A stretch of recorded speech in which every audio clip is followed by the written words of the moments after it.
வணக்கம் எல்லாருக்கும். இன்றைக்கி நம்ம எங்கே இருக்கிறோம் அப்படின்னு சொல்லி பார்த்தோம்னா, காஷ்மீரில் இருக்கிற ஸ்ரீநகர் அங்கே இருக்கக்கூடிய டல் லேக் அங்கே தான் இருக்கிறோம். அங்கே இருந்து ஷிக்காரா அப்படின்னு சொல்லக்கூடிய அந்த குட்டி போட்டில் தான் இப்போ நம்ம ரைடு போக போகிறோம். நமக்கு ஆப்போசிட்டில் தெரிகிறது அங்கே இருக்கக்கூடிய ஹவுஸ் போட்ஸு. அதை பற்றி நான் அப்புறமா டீட்டெயிலாக சொல்கிறேன். 2 மணி நேரம் இந்த ஷிக்காரா போட்டில் ரைடு போகிறதுக்கு 1100 ரூபா சார்ஜ் பண்ணுறாங்க. அதாவது 1100 rupees சார்ஜ் பண்ணுறாங்க. இதுவுமே நம்ம பார்கெயின் பண்ண ப்ரைஸ் தான். பொதுவாக அந்த காஷ்மீர் டூர் வரவங்க வந்து இந்த டல் லேக்கில் வந்து ஷிக்காரா ரைடு போகாமல் இருக்க மாட்டாங்க. அந்த அளவுக்கு வந்து ரொம்ப ஒரு நல்ல ப்ளசண்ட்டான அனுபவத்தை வந்து இந்த ஷிக்காரா ரைடு கொடுக்கும். இந்த டல் லேக் பற்றி சொல்லணும் அப்படின்னா, காஷ்மீரி மொழியில் வந்து டல் அப்படிங்கிற வார்த்தைக்கு வந்து ஏரி, அதாவது லேக் அப்படின்னு அர்த்தமா. காலப்போக்கில் அதுவே இந்த லேக்குக்கு வந்து டல் அப்படின்னு பேராகி டல் லேக் அப்படின்னு கூப்பிட ஆரம்பிச்சிட்டாங்க. இந்த ஷிக்காராவில் வந்து நம்ம ரைடு போகும்போது நிறைய பேர் நம்மக்கிட்ட வந்து அவங்களோட ஹேண்டிகிராஃப்ட்ஸ், அப்புறம் ஆர்னமெண்ட்ஸ், காஷ்மீரி ட்ரெடிஷனல் ட்ரெஸ்லாம் போட்டு ஃபோட்டோ எடுக்கிறதுக்கு நம்மளை வந்து அப்ரோச் பண்ணுவாங்க. அது மட்டும் இல்லாமல் ஸ்நாக்ஸ், ஐஸ்கிரீம், பாதாம், காஷ்மீரி காவா, அந்த மாதிரியான காஷ்மீரில் ரொம்ப ஃபேமஸான விஷயங்கள் எல்லாமே நம்மக்கிட்ட விற்கிறதுக்காக வருவாங்க. மார்க்கெட் அப்படின்னு சொல்லி பார்த்தோம்னா, ஃப்ளோட்டிங் மார்க்கெட்டுமே கூட இந்த டல் லேக்கில் வந்து இருக்குது. போட்லேயே வெஜிடபிள்ஸ், கிராசரிஸ்லாம் கொண்டு போய் சேல்ஸ் பண்ணுறாங்க. அதுக்கப்புறமா மீனா பஜார் அப்படின்னு ஒரு இடத்துக்கு கூட்டிகிட்டு போகிறாங்க. அதுவுமே தண்ணியில் ஃப்ளோட் ஆகிட்டு இருக்கிற ஒரு மார்க்கெட் தான். அங்கே வந்து காஷ்மீர் ஷால், உள்ளன் ட்ரெஸ்ஸஸ், குளிருக்கு போடுற க்ளவுஸ், இந்த மாதிரி பொருட்கள்லாம் இருந்துச்சு.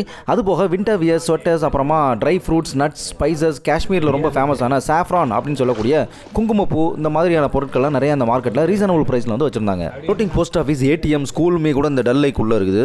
இந்த டல் லேக்கை சுற்றி இருக்கிற பகுதியில் வாழ்கிற மக்களுமே கூட இந்த டூரிசமில் வரக்கூடிய வருமானத்தை நம்பி தான் இருக்கிறாங்க. அதாவது நம்மள மாதிரி வர டூரிஸ்ட்டுகள் எதனா அவங்க கிட்ட பர்ச்சேஸ் பண்ணுறதை வச்சு தான் அங்கே இருக்கிற மக்களோட வாழ்வாதாரமே இருக்குது அப்படின்னு சொல்லலாம்.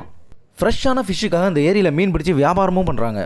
3 பக்கம் மலைகளால் சூழப்பட்டிருக்கிற இந்த டல் லேக் வந்து ஜம்மு அண்ட் காஷ்மீரோட 2வது மிகப்பெரிய ஏரின்னு சொல்லலாம். முதல் இடத்துல இருக்கிற பெரிய ஏரி வந்து ஸ்ரீநகர்லேருந்து 40 கிலோமீட்டர் தொலைவில் இருக்கிற ஊலர் லேக் அப்படின்னு சொல்லுவாங்க. கிட்டத்தட்ட 18லேருந்து 20 சதுர கிலோமீட்டர் பரப்பளவில் இருக்கிற இந்த டல் லேக் வந்து ஸ்ரீநகரோட மையப்பகுதியில் இருக்கிற ஒரு ஃப்ரெஷ் வாட்டர் அர்பன் லேக் அப்படின்னு சொல்லலாம்.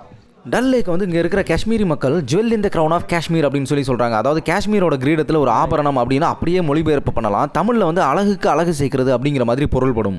டல் லேக்கில் இருக்கிற ஹவுஸ் போட்ஸ் வந்து கேரளாவில் இருக்கிற ஆலப்புழா, குமரகம் ஹவுஸ் போட்ஸ் மாதிரி மூவ் ஆகாது. அதாவது க்ரூஸ் பண்ணி போக முடியாது. ஃபிக்ஸ்டாக ஒரே இடத்துல ஸ்டேபிளாக இருக்கும்.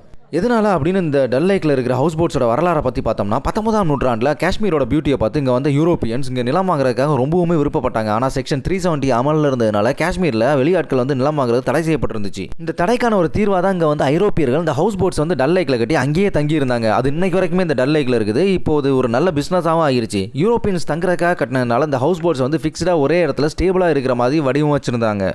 இந்த ஸ்டேபிளாக இருக்கிற ஹவுஸ் போட்ஸ்லேருந்து லேக்கோட கரைக்கு வரதுக்காக பயன்படுத்துகிற அந்த சின்ன போட்டை தான் வந்து ஷிக்காரா அப்படின்னு சொல்கிறாங்க. அது மட்டும் இல்லாமல் இந்த டல் லேக்கில் இருக்கிற மக்கள் இந்த ஷிக்காரா வந்து ஸ்கூல் போகிறதுக்கு, ஆஃபீஸ், ஷாப்பிங் மாதிரி போக்குவரத்துக்காகவும் பயன்படுத்துகிறாங்க. இந்த டல் லேக்கில் இருக்கிற ஷிக்காராவில் போய் ஹவுஸ் போட்டில் ஒரு நைட்டு ஸ்டே பண்ணி அமைதியான இந்த ஏரியிலேருந்து பார்க்குற வியூவை அனுபவிச்சு பார்த்தா தெரியும் எந்த அளவுக்கு ப்ளசண்ட்டான ஒரு அனுபவத்தை இந்த டல் லேக்கில் இருக்கிற ஹவுஸ் போட் ஸ்டே கொடுக்கும் அப்படின்ட்டு. இதோட நான் அந்த வீடியோவை முடிச்சுக்கிறேன். நன்றி, வணக்கம்.